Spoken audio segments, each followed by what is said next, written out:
Hello, everyone. You're listening to Crunch Squad. It's a podcast within a podcast where we talk about the rules, the mechanics, and the number crunching behind this wonderful game of Dungeons and Dragons.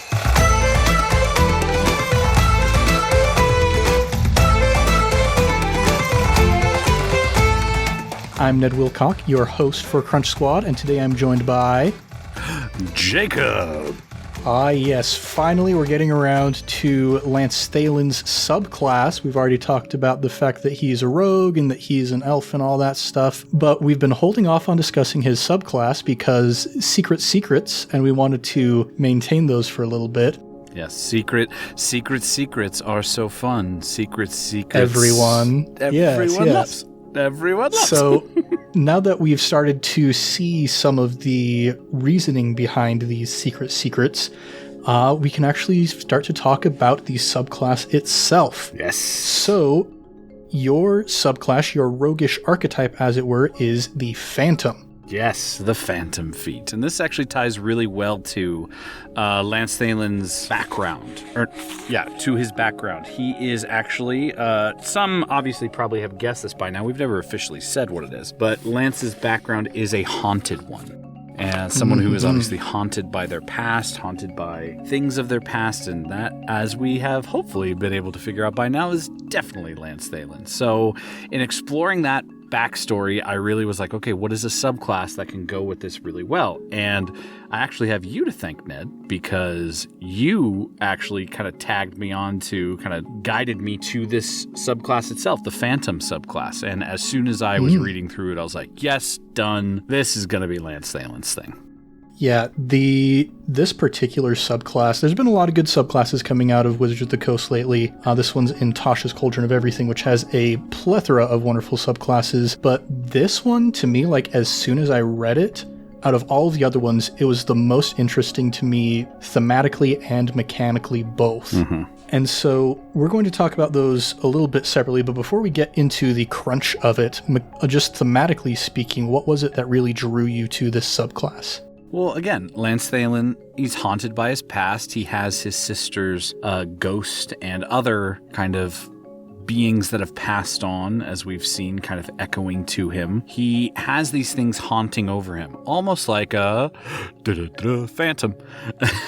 And that's the name of the class. And just in reading about it, it says many rogues walk a fine... This is the description of the class itself. They walk a fine line between life and death, risking their own lives. While adventuring on that line, some rogues discover a mystical connection to death itself. And obviously, with Lance's connection with those who have died, this just is an immediate connection to him as a character. And obviously, like you just mentioned, that we're going to dive into more, the abilities are really cool too. And I've been really happy with the way that Thomas has been portraying this aspect of your character. Yes, for sure. That, everybody that you kill is just suddenly stuck there in your head, apparently, and is coming back to haunt you. And it's kind of fun to see as well. In one of my campaigns that I'm currently running, I have a player who's playing the Phantom Rogue. And there's just a lot of different potential for how you can bring these phantom spirits into the story. And I'm very excited to see how that continues to happen. But moving into the mechanics themselves, you get two amazing abilities right at third level. The first is the Whispers of the Dead, and this is much more of a utility-based ability. The idea behind this is those who have died have certain knowledge and certain expertise that they can impart to you. So whenever you finish a short or long rest, you can choose one skill or tool proficiency that you lack and gain proficiency as that ghostly presence shares its knowledge with you, and you have that until you choose a different proficiency to replace it with. Yes, and we've seen this actually pop up quite a bit. A very clear example is in the Sunken Valley place that we were in for a long time. That part that is kind of lower than the rest of the parts of the earth around it. Yes, the naturally volcanic pit structure caldera. Yeah, the caldera. When we were in the caldera, that whole time I had been actually, and I think I mentioned it briefly like once during this time, I had been bouncing back and forth with that specific feature of the Phantom in making my proficiency, this basically extra proficiency I get. I was bouncing it back and forth between persuasion or deception to like, okay, are we persuading the orcs to join us? Okay, we need to do that. Are we deceiving, Mondath or other cultist members in the camp? I was desperately bouncing back and forth because Lance Thalen is not a persuasive person at all. Mm-hmm. Even though he might present good arguments, the way he presents them can definitely bottom out because he has a -1 in all charisma checks. And so having that proficiency, I mean, it doesn't give me much, especially from where we're at. We were still at, I think, +3 proficiency. So if I have a -1, I have a +2 then. Which isn't great, but it's a whole lot better than rolling anything with a -1. And it definitely saved our butt a couple times during that arc of the campaign. So we've already seen that play out, and it's happened a couple more times. And I haven't found it too necessary, but I think, again, just another feature that you talked about, that it's skills or tools. That like randomly Lance Thalen could be like, I'm proficient in making alcohol, or like, I'm proficient in stone cutting today. Yeah. And I could do that if I wanted to. I think that is something that I want to try and bring a little bit more into it, maybe during another episode period of downtime or something, because that would be fun to explore too, how he can become proficient in tools for a time. Yeah, and I think that would be a fun narrative thing to bring in, because you've already been treating this feature with a lot of narrative substance as well. It's not just I wake up in the morning and suddenly I'm more persuasive, because I remember there was that moment where we were finished with the Caldera arc and you swapped out your proficiency and you kind of had this breakdown of like, what on earth was I doing? Why was I That's right. Why was I getting like into all of these social situations? And I love that aspect of it as well, that for me it's so easy to get caught up in the mechanics of the subclass that I've chosen that it can be hard to remember the thematics of that as well. Mm-hmm. And I think you've tied that in really well. Oh yeah. Well, and that's why I love building stories. I'm all about the technical side of things because it gives you stuff, but I love trying to find the cool ways that your classes or subclasses, technical things, can be woven into the story, into the narrative. I mean, one thing I will say, that when you were like, hey, you should check out the Phantom class when we were putting this whole campaign together, and the first thing I saw was you can gain proficiencies and skills, I was like, done. I don't think I even read the rest of it. I mean, I did read the rest of it, but before I did, I was already in my mind being like, done, I'm good, this is mine, because that's my favorite part of Dungeons and Dragons, with besides the narrative part, is skill checks. I love skill checks. I try and do so many, like right now, just as Lance Thalen and building this background, I have 1, 2, 3, 4, 5, 6, 7, plus this extra one, 8 proficiencies in skills. And so I just go crazy for that. So I was hooked right away. Yeah, especially with the ability to get expertise in some of your skills. The rogue already makes a really good kind of skill monkey sort of class, and you add this to it and it's just another whole level of versatility on top of that. Yeah. But in addition, at level 3 to this awesome utility feature, we've got a really nice combat feature as well. The Whales from the Grave.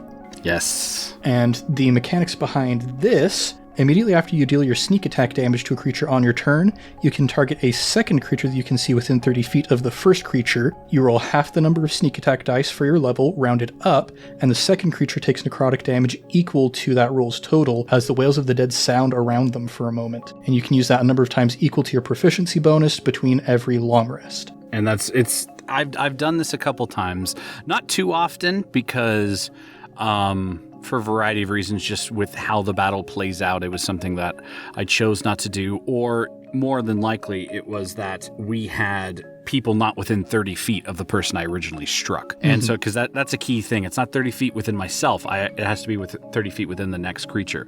But we have issued it, and I think it's been really cool.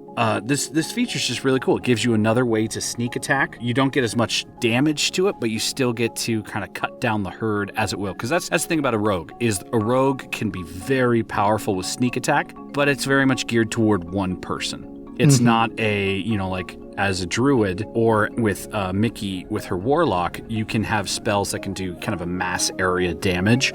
Rogues don't get that. Rogues don't really get to do the mass area damage too much, but this allows me to kind of besides focusing on one specific target, I can also kind of help the group in attacking enemies that are in a group as well. And again, I think it was really cool. I think the first time we had done it, it was either through me or then Thomas kind of backing me up, or it started with Thomas, then I kind of added to it, where we have added a rogue element to it where it is a dagger knife throw, but it is kind of a shadow dagger that Lance can pull out that has like these elements of the screams of the dead hitting a target and kind of overwhelming them.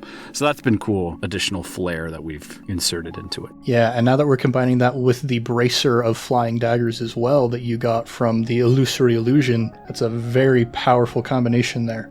Yes, I can officially dagger.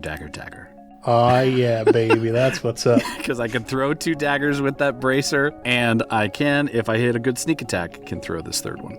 Indeed. Let's see, there's a couple particular things mechanically that I want to just touch on with this feature especially. The first one is that when you roll half of your sneak attack dice, you round up. This is a specific exception because most of the time you always round down in D&D. Yes. And this is one of those very rare exceptions that you get to round up, and I love that they added that to this feature. Yes, it's very nice. It definitely draws you more into this class that you're getting these things that you don't find anywhere else. Like you get to round up in something where you usually have to round down. And the other thing that I like about this is it shows sort of a new design direction that they're taking over at Wizards of the Coast in terms of adding proficiency bonus to class features. Because you see a lot in just like the core rulebook. An example is the Druid's Wild Shape. You can use that twice per long rest, and that's just kind of it for the rest of your time as a Druid. Then like with Channel Divinity, it's like you can use it once at 1st level, and you can use it twice at 6th level, and you can use it 3 times at 18th level. And it just kind of feels like these arbitrary numbers where they just had to throw it somewhere, so they did. And having it tied to your proficiency bonus, though, that's something that you know is going to scale evenly consistent throughout the campaign. So it just makes so much sense to have something based off of your proficiency bonus instead of just throwing random numbers at it. Yeah, where you're like, you get to that class where you get to up it a little bit more, but then you're like, okay, now I have to wait till 18th level. Proficiency accelerates a little bit more. You get a little bit more pacing with it. So you always something a little bit more to look forward to when you level up. And that's something as well that we see with the 9th level feature, Tokens of the Departed. This one has kind of the most versatility to it out of all of the different abilities, so maybe we'll kind of take it in chunks here. So first of all, the idea is when you see somebody die within 30 feet of you, you can use your reaction to open up your free hand and you cause a tiny trinket to appear there, a soul trinket. And the Dungeon Master gets to decide what that form looks like. And this, thematically, is very cool. Yes, it is. This is a 9th level thing, so we're not quite there yet. I am so excited to get to this. It feels like it's just going to add so much, you're right, complexity to the narrative and just what Lance can do and how that's going to make him react to do this. I will say that this, if I see somebody die and I can take the soul of that person in a trinket form, I was so wanting to do this when we fought the Beholder, because Thomas had bumped us up to level 10. And I was like, if we see the Beholder die, I can literally take his soul in a trinket. Oh my gosh. And then you made the Beholder a sloth, which I'm like, oh, I don't get to do my thing. But that's so cool anyway. I don't care. And so I had a chance to do it, but I'm glad one, because it would have kind of happened, but then we would have gone back, and so it would have been like, oh, well, how's that going to happen again? I'm much happier that this is something to look forward to, because it's going to be fun for the narrative, for sure. Yeah, and this is a 9th level feature, and you can have a maximum number of soul trinkets at a time equal to your proficiency bonus. And what's great about this being a 9th level feature is that is when your proficiency bonus increases to 4. Yes. So right off the bat, you can have 4 little trapped souls that you're just carrying around with you at all times. Yep, it's going to be interesting. Definitely going to be interesting. Well, and I mean, we're about to get to this, but it's not like you just get these soul trinkets and you're like, okay, you have this weird collection, good for you, emo boy, but they actually do stuff. They actually do things, which are really fun mechanically. Yeah, so the first one is a passive ability that as long as you have at least 1 soul trinket on your person, you have advantage on death saving throws and constitution saving throws. And death saves, that's obviously very thematic with, you are a phantom. You are kind of connected with death. I'm connected with death, but yet with this, I can somehow have an advantage over death. Yeah. And then Constitution saving throws, you're often going to roll a Constitution save in response to a lot of necrotic spells. So something like, I'm pretty sure Finger of Death is a Constitution save. Makes it easier to avoid those death-themed attacks that are going to be coming at you. Yeah, and who knows, if I ever cross classes and I start gaining spells, that can help out too. Constitution saves. Mm-hmm. Yeah, if you end up casting spells. Yeah, like Scorching Ray, for instance. That's just off the top of my mind, but yeah. Oh yeah, I keep forgetting you can cast spells now. Yeah, I'm not... That's coming down the line, everybody. I'm not sure if we'll get to that point yet. Spoilers. What? We'll find out.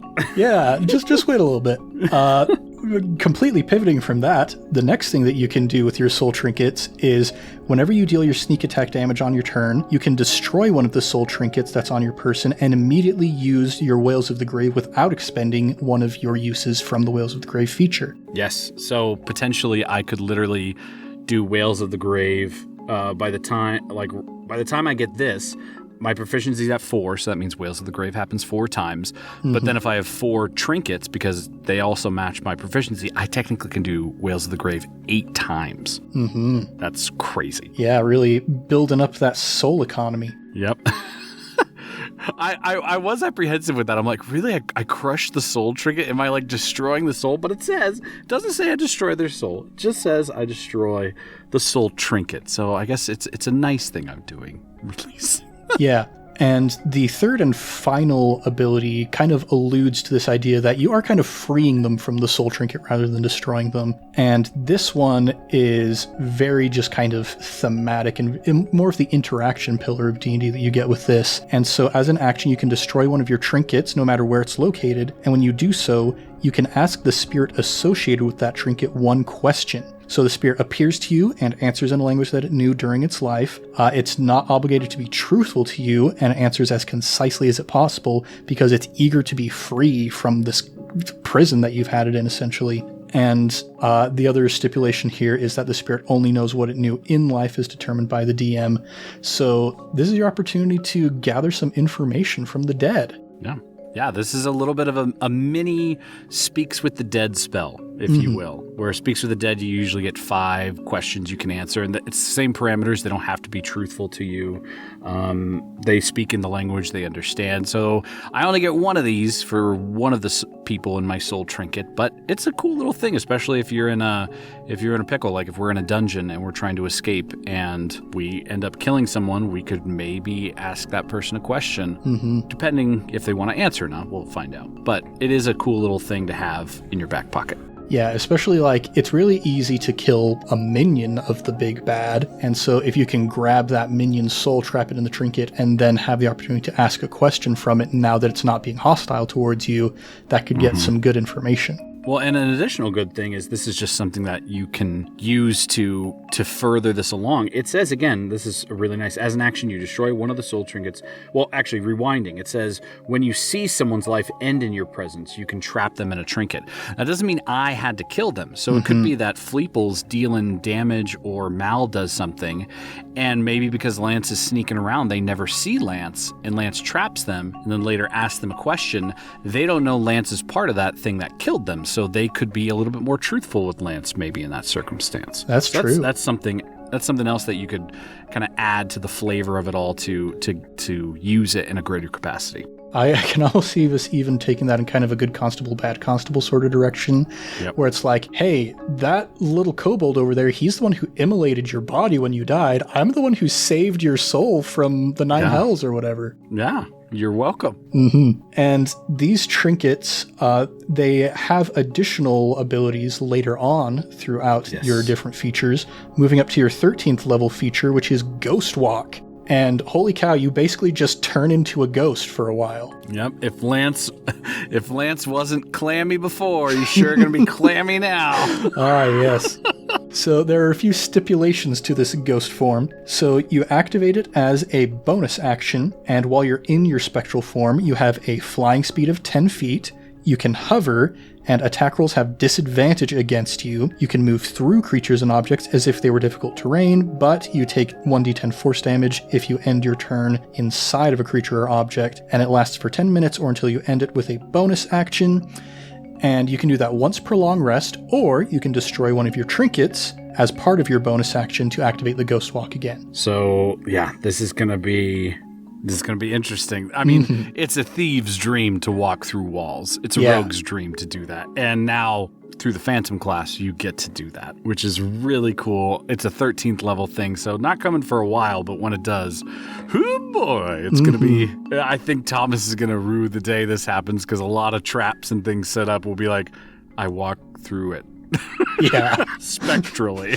Can you imagine if we got to the dragon door and you just walk through the dragon door? Yep. Yeah, that's one thing that I really love about a class like the Druid or the Bard is just the opportunity for shenanigans that really just pull one over on the DM that they weren't expecting. And this brings that to the Rogue in a very powerful way because you're already sneaky, you're already great at investigating, you're already good at getting into places you're not supposed to. Now you can get into just any place that you're not supposed to. And you can't really be caught. I don't know if they can... Well, I don't know the mechanics of that. Maybe you know, Ned. This is a Crunch Squad episode. Can someone catch a spectral form? That's Can you, interesting grapple? Thing. Yeah, this is an interesting one. Let me take a look through this again. So while you're in this form, flying speed of 10, you hover, attack rolls have a disadvantage against you, you can move through things. It doesn't necessarily say that you are incorporeal. Yes, that's true. Attack rolls against you have disadvantage, which usually is something that you would see as a result of like invisibility, for example. You phase partially into the realm of the dead, becoming like a ghost. I'm thinking that... Coming like a ghost, but not a ghost. Yeah, I'm thinking that this is probably going to be largely up to Thomas when we get to this point. If I were to rule this as a DM, I would say that you're like kind of half a ghost, that, you know, you can still kind of roughly be interacted with, but if somebody were to like try and grapple you, for example, a grapple technically counts as an attack roll, and all attack rolls against you have disadvantage. So it can be done, it just gives you a 1-up for it. Makes you really slippery. Slippery, a clammy, slippery load. Just the mental image we all wanted. And then we get to your capstone subclass ability at level 17, Death's Friend. Not an imposing name at all. Yeah. And Death's Friend. Yes, your association with death has become so close that you gain the following benefits, you know. We're just chums. We're just chums now. Yes, you and Death, you play bridge on the weekends. And so here are the abilities that you gain with this. First, when you use your Wails from the Grave, you can deal necrotic damage not only to the second creature, but also to the initial creature that you attacked in the first place. I sneak attacked them, they get hurt severely. I can half sneak attack another, but then that damage to another comes back to the first. It's crazy. Yeah, so basically 2 full sneak attacks just divided 25-75. And then the other feature that you get with this is, at the end of a long rest, if you don't have a soul trinket already, poof, one appears in your hand. Why does it? This is the creepiest part. The spirits of the dead are drawn to you. That's so creepy.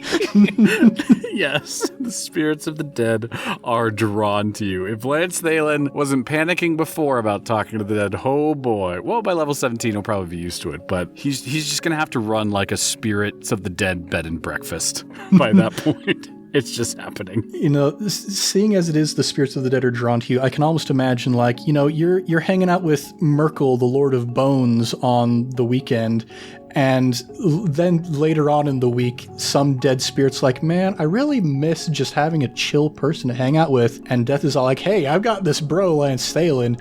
If you want to chill, go check out his bed and breakfast. Yeah. No, this is, that's just going to be epic. Just the things it gives you. You get even more damage. You get even more soul trinkets after every long rest. It's just a fun class. Overall, I am a subclass specifically, and like we said before, I was drawn to this because it fits so well in the narrative of Lance Thalen and how close he is to those who have died. And I mean, more will be revealed. Lance Thalen definitely still has a lot more secrets up his sleeve that will kind of lend into both his story, but also the subclass too of why death is so gravitated toward him. It's going to be fun. Yeah. And, by the time you become Death's Friend at level 17, that's when your proficiency bonus bumps up to a 6. So that's 6 whales from the grave, 6 trinkets. It's gonna be epic. The only thing I regret is I'm Death's friend now, so whenever Death wants to move, he's gonna want to borrow my truck, and it's gonna be like, okay, Death's friend. Why is this really? Is he gonna provide donuts? Well,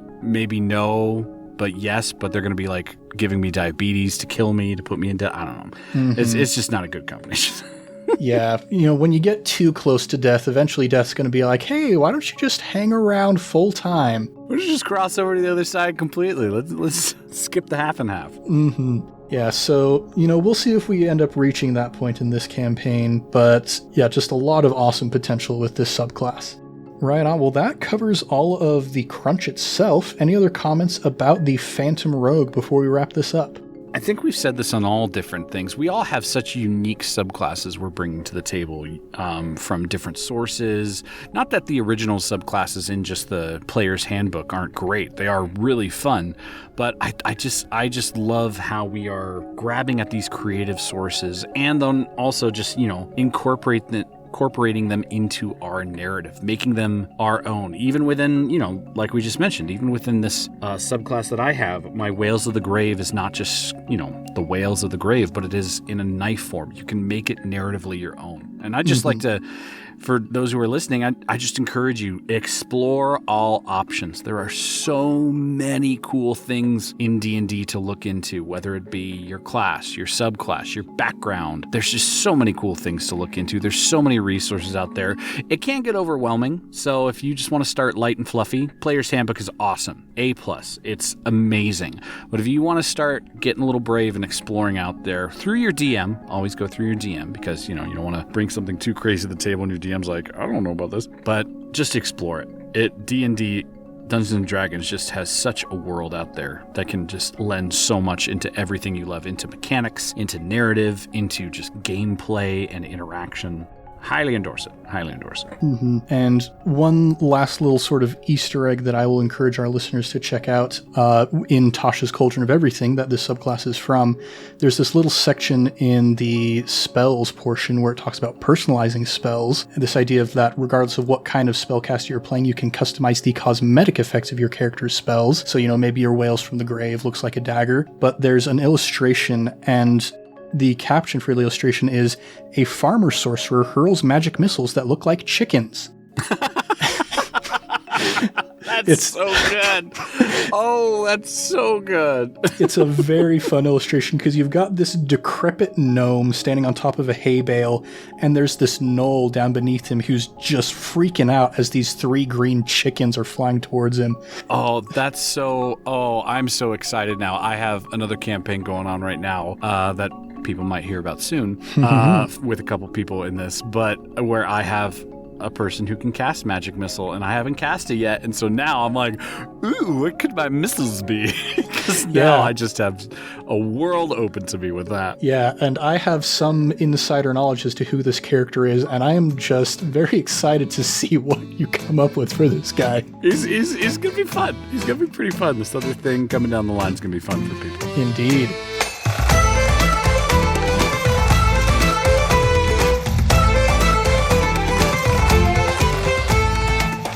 Well, everybody, thanks so much for listening to this week's episode of Crunch Squad. We hope that you've enjoyed listening as much as we have enjoyed geeking out about these rules, as always. And so from wherever you get your podcast, please leave us a review. It boosts our ratings throughout each podcast service. It puts our show in other people's recommended feeds, and it lets us know that you like what we're doing. If you want to write something a little longer than a review, you could also email us at icastfireball2020@gmail.com. We'd love to hear from you, and we're hoping to get the word out there and set this podcast on fire.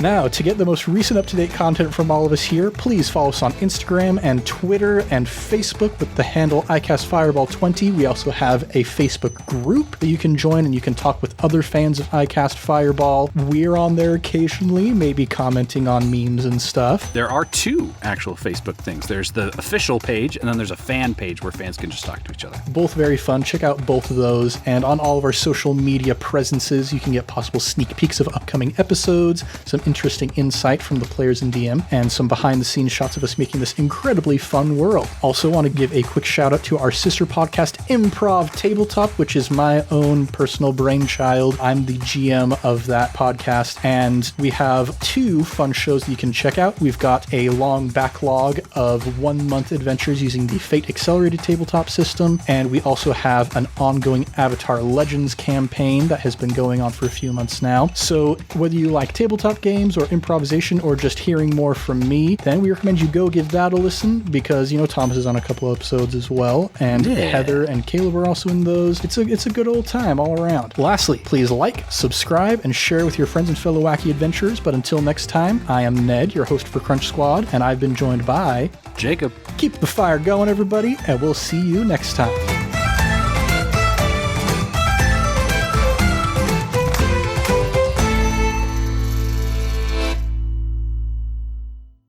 Booyah. Woo! I guess I should have said Jacob, a.k.a. Lance Thalen, but whatever.